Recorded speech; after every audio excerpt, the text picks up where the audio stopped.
There was a man named Elias who had spent many years believing that if he ignored pain long enough, it would eventually disappear. He was the kind of person who kept moving even when something inside him was hurting. He worked hard, stayed busy, and tried to live with a calm face, but beneath that surface there were wounds he had never truly dealt with. Some came from childhood, some came from broken trust, some came from disappointment, and some came from choices he had made and later regretted. He had learned how to cover things, how to push them down, how to act as if he was fine. But what he refused to face never left him. It stayed alive in quiet ways, affecting his peace, his relationships, his confidence, and his ability to grow. Elias did not start life this way. When he was younger, he was full of dreams and energy. He wanted to do well, build something meaningful, and become a man his family could depend on. But life became harder than he expected. His father left when he was still a boy. His mother did her best, but the absence in the home left a mark that no one talked about clearly. Elias grew up learning to be strong in the wrong way. He learned to hide sadness. He learned to keep going without asking for help. He learned that silence was safer than honesty. The world praised his toughness, so he kept wearing it like armor. People said he was strong because he did not cry much, did not complain much, and did not show weakness. But inside, that strength was really just a wall. As he grew older, the wall became part of his personality. When relationships became difficult, he withdrew instead of talking. When fear rose, he buried it under work. When shame appeared, he pretended it was not there. When anger came up, he pushed it down until it became numb. He became very good at surviving, but not very good at healing. That difference matters. Many people can survive for years while still carrying pain that is quietly shaping everything they do. Years later, Elias had what many people would call a decent life. He had a job, he had a home, he had responsibilities. From the outside, nothing seemed deeply wrong, but inwardly he felt a strange emptiness. He could not explain why some seasons in his life felt blocked. He had opportunities, but he did not always take them. He had gifts, but he did not always use them.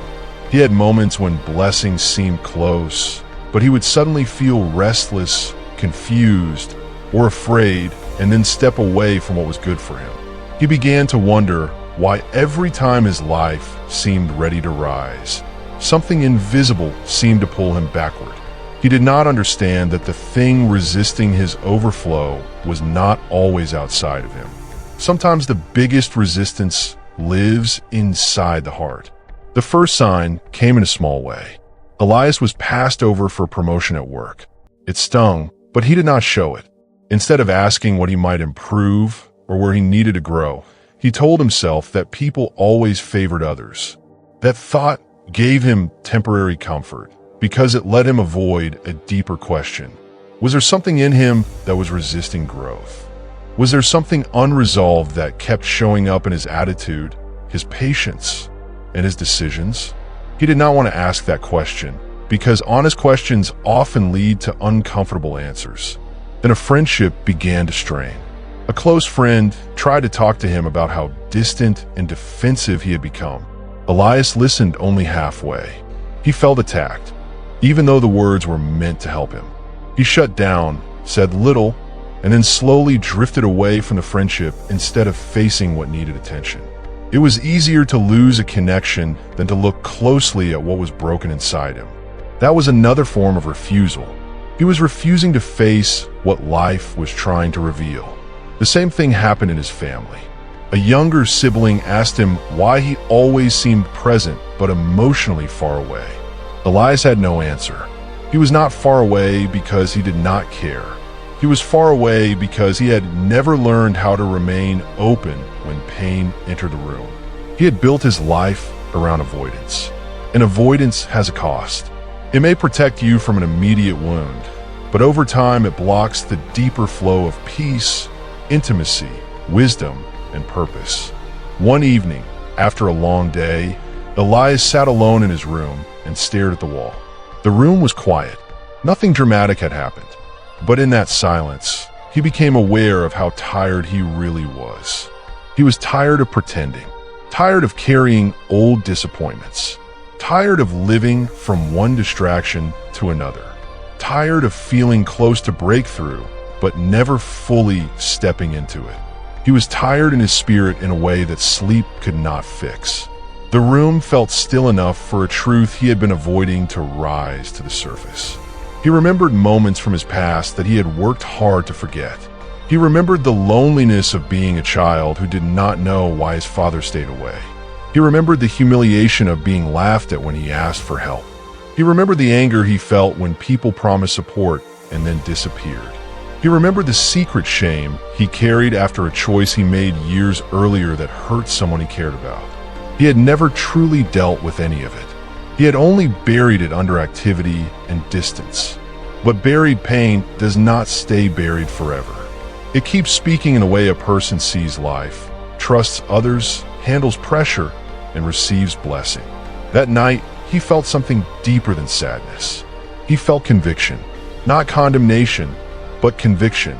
It was as if God was gently showing him that what he had refused to face was now resisting the overflow he had been praying for. He had prayed for peace, but kept feeding unresolved pain.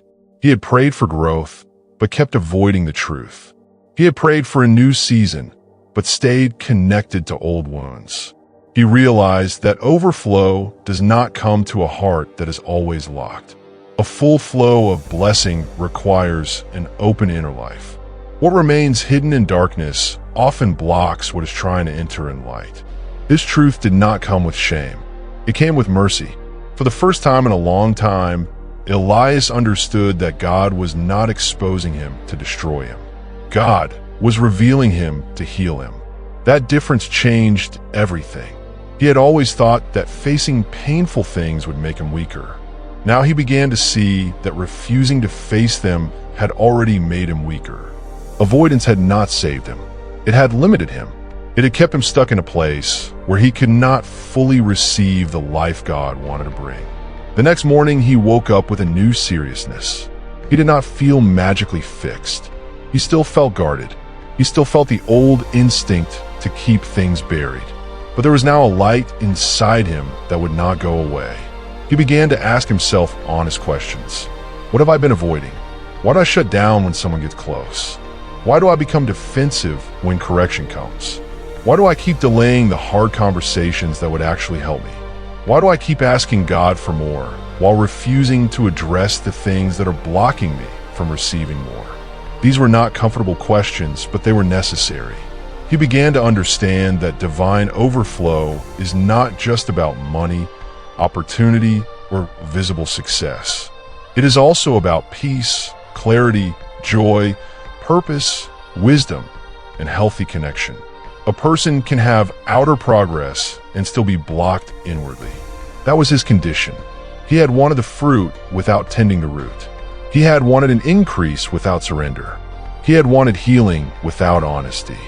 But God, in his mercy, was calling him to something better. Elias made a decision to stop running. Not all at once, because habits built over years do not disappear in one day.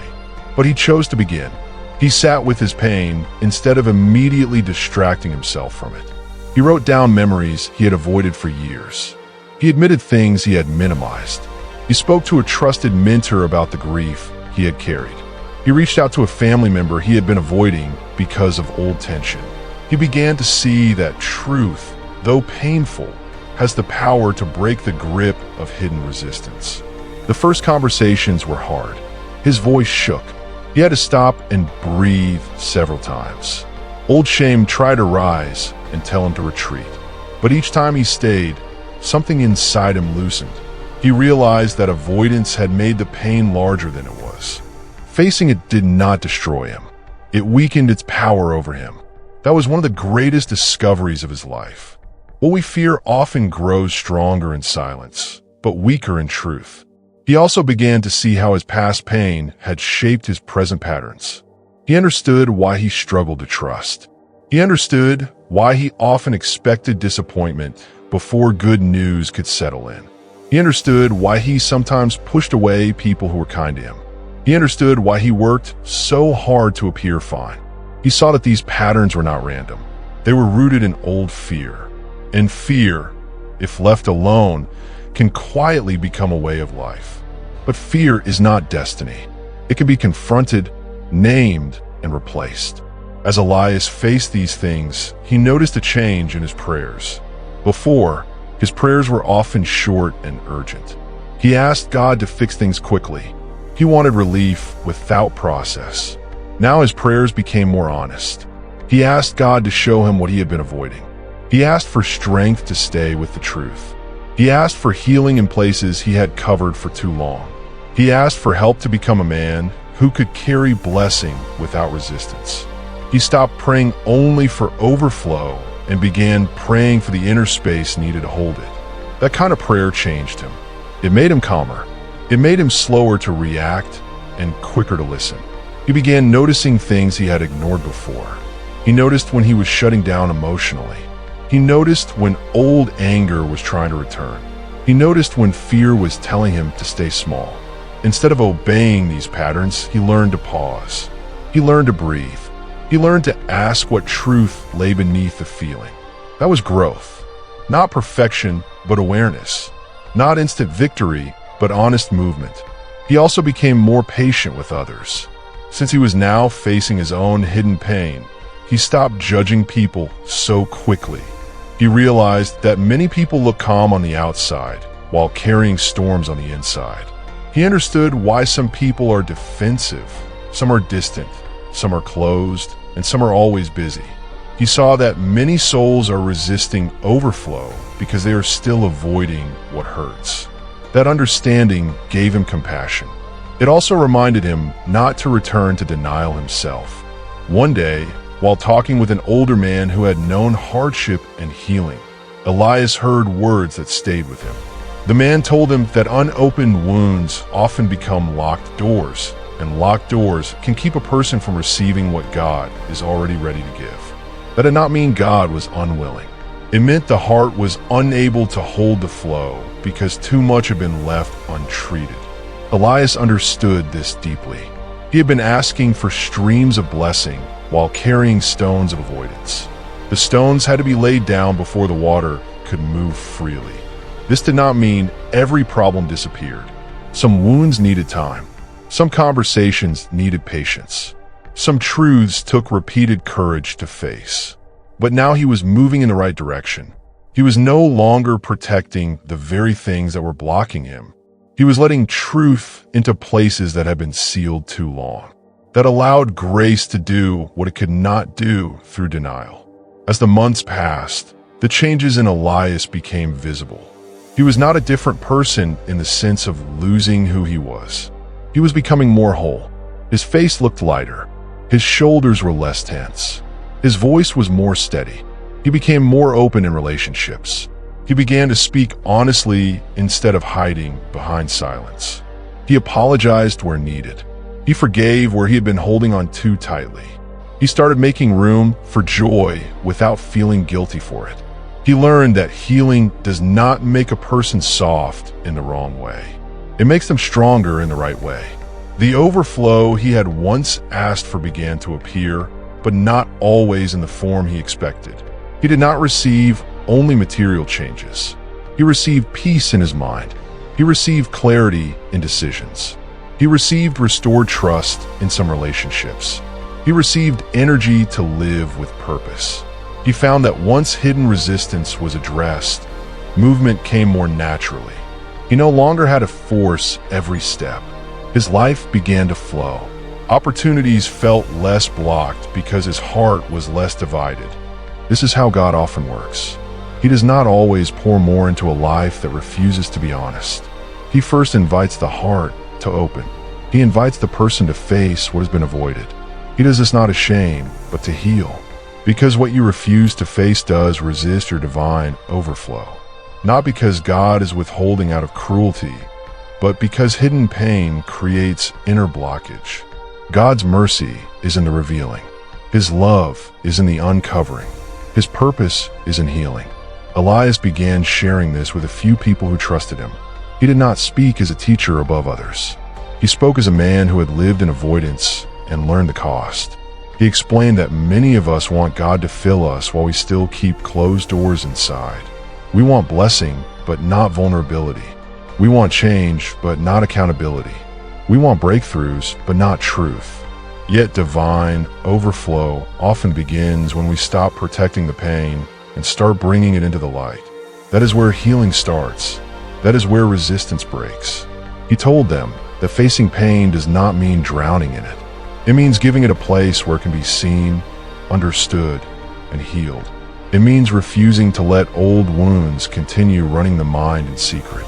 It means becoming honest with God, honest with yourself, and honest with trusted people who can walk beside you.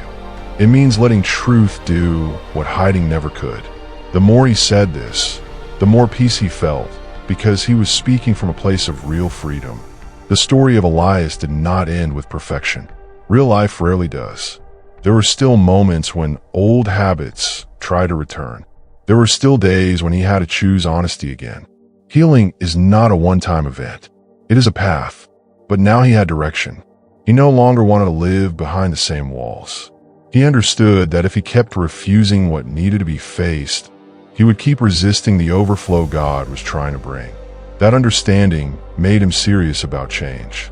He learned to ask better questions. What am I avoiding? What truth am I postponing? What wound do I keep covering? What conversation do I keep delaying? What fear keeps me from receiving what God is offering? These questions became part of his prayer life and part of his daily life. They guided him toward openness.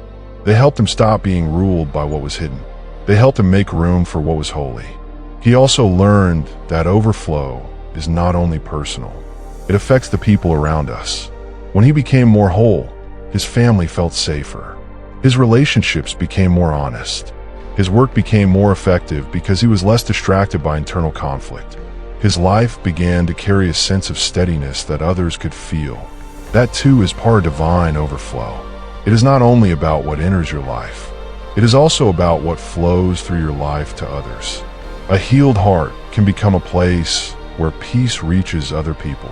Over time, Elias found that gratitude began to rise naturally. He became thankful not only for what had changed, but for what had been revealed. At first, he had resented the uncovering because it felt uncomfortable. Later, he saw it as mercy. If God had not brought the hidden things to light, he might have spent years asking why life felt blocked without ever finding the real reason. The revelation saved him from a future of repeated frustration. It gave him a chance to live differently. He thought often about how many people remain stuck because they want relief more than truth. Relief feels easier. Truth feels harder. But relief without truth does not last. Truth may hurt at first, but it heals what relief alone cannot touch. Elias saw that clearly now. He had tried to survive by avoiding, but life had needed him to face, not flee. That was the doorway to his overflow. One evening he sat outside while the sun went down and looked at the sky changing color. He felt a quiet peace in his chest. The wind was soft. The house behind him was calm. His life was not perfect, but it was honest. He had come a long way from the man who hid behind busyness and silence. He had learned that the things we avoid do not disappear. They wait. They resist. They interfere with what God wants to pour into us. But when we face them with humility, they lose power. That is the guidance in his story. Stop protecting what is hurting you. Stop pretending that buried pain is harmless. Stop asking for overflow while refusing the inner work. Bring the wound into the light. Let truth name it. Let prayer cover it. Let wise support help you process it. Let God heal what you can no longer carry in silence. When you do, the resistance begins to break and the flow begins to move. Elias did not become strong because he kept everything hidden. He became strong because he learned to face what was real. He did not receive overflow because he was perfect. He received it because he became willing. Willing to see, willing to admit, willing to change, willing to trust God with the parts of himself he once guarded too tightly. And that is the message that remained with him. What you refuse to face will resist your divine overflow. But what you bring before God can be healed by God. The hidden thing loses power when it is no longer hidden.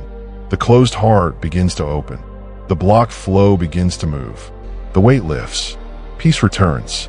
And the life God intended begins to breathe again. So the guidance is simple and clear. Face what hurts. Speak the truth. Let God into the place you have been avoiding. Do not be afraid of the uncovering, because the uncovering is where healing begins. The overflow you have been waiting for is not far away, but it cannot fully enter a heart that keeps resisting the light. Let it in. Let God work. Let the healing begin.